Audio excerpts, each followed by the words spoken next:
Hello guys, আজকে যেহেতু 31st night অর্থাৎ 2025 শুরু হয়ে যাচ্ছে, তাই আমরা ভাবলাম বারবিকিউ করা যাক।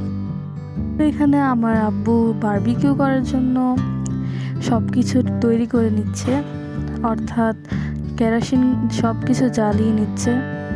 আর এখানে 12টা প্রায় বেজে গিয়েছে, সবাই বোম টোম ফুটানো শুরু করে দিয়েছে। আর পাশের বাসা কাদের জানি হাঙ্গা হচ্ছে, তাই তারা এসব অ্যারেঞ্জমেন্ট করছে। সরি, জাস্ট ফান করছিলাম।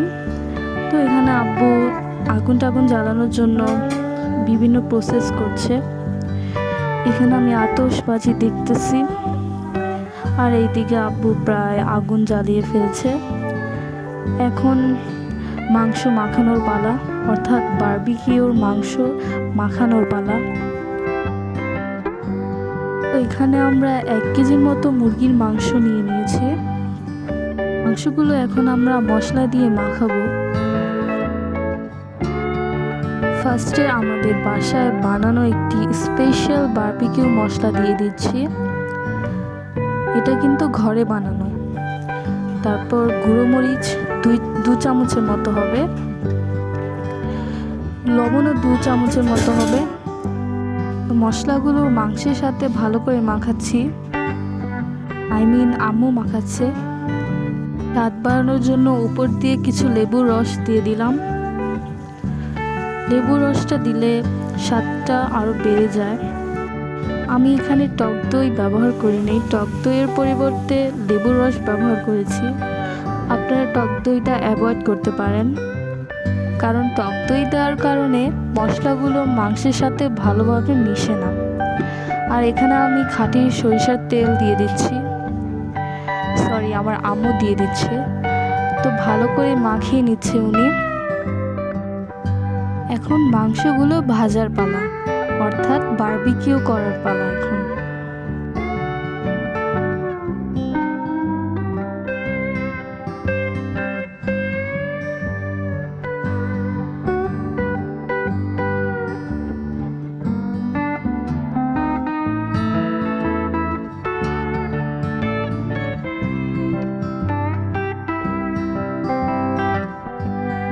তো মাংসগুলো আব্বু এক এক করে জালির উপর দিয়ে দিচ্ছে।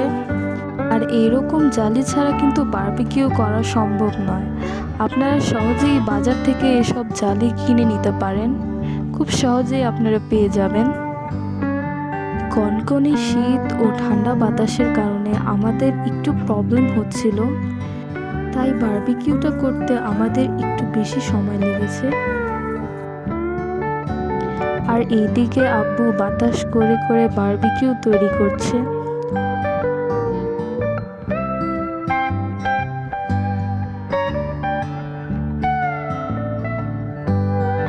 আব্বু মাংসের ওপর দিয়ে কিছু সরিষার তেল ব্রাশ করে নিচ্ছে, তাতে গ্রানটা অনেক সুন্দর আসবে।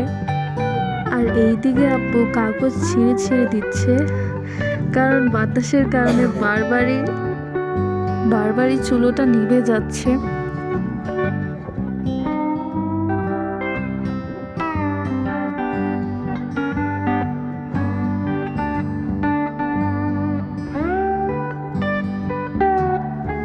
আর এইদিকে আমাদের বারবিকিউটা পুরোপুরি প্রায় হয়ে গেছে, আমরা একটু পর তুলে নিব। আব্বু এখানে বারবার সরিষার তেল উপর দিয়ে ব্রাশ করিয়ে যাচ্ছে। আর এই কনকনে শীতের মধ্যে কিন্তু বারবিকিউ খাওয়ার মজাই আলাদা। আপনারা 31st নাইটে কে কী মজা করলেন অবশ্যই আমাকে কমেন্টে জানাবেন।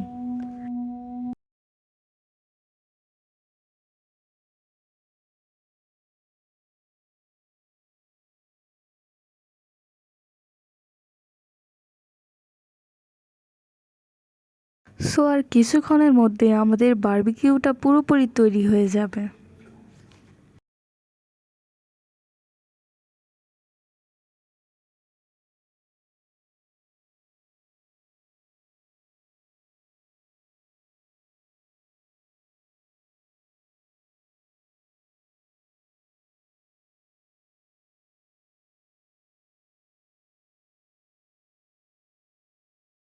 তো এখানে আমাদের বারবিকিউটা কিন্তু পুরোপুরি তৈরি হয়ে গেছে, আপনারা দেখতেই পাচ্ছেন পুরোপুরি ভাজা হয়েছে। তারপরও আব্বু বলছে আরও কিছুক্ষণ নাকি চুলায় এভাবে বাতাস করতে হবে, তাহলে নাকি আরও ভালো হবে। তো অবশেষে আমাদের বারবিকিউটা তৈরি হয়ে গেল। দেখেন আব্বু এক এক করে সবগুলো বারবিকিউ প্লেটে তুলছে। বারবিকিউটা কিন্তু খুবই স্বাদের হয়েছিল, আপনারা চাইলে বাসায় ট্রাই করতে পারেন। সো ফাইনালি আমাদের বারবিকিউটা তৈরি হয়ে গেল, সবাই চলে আসুন খাওয়ার জন্যে, দাওয়াত রইল। আজকের জন্য এতটুকুই, আল্লাহ হাফেজ।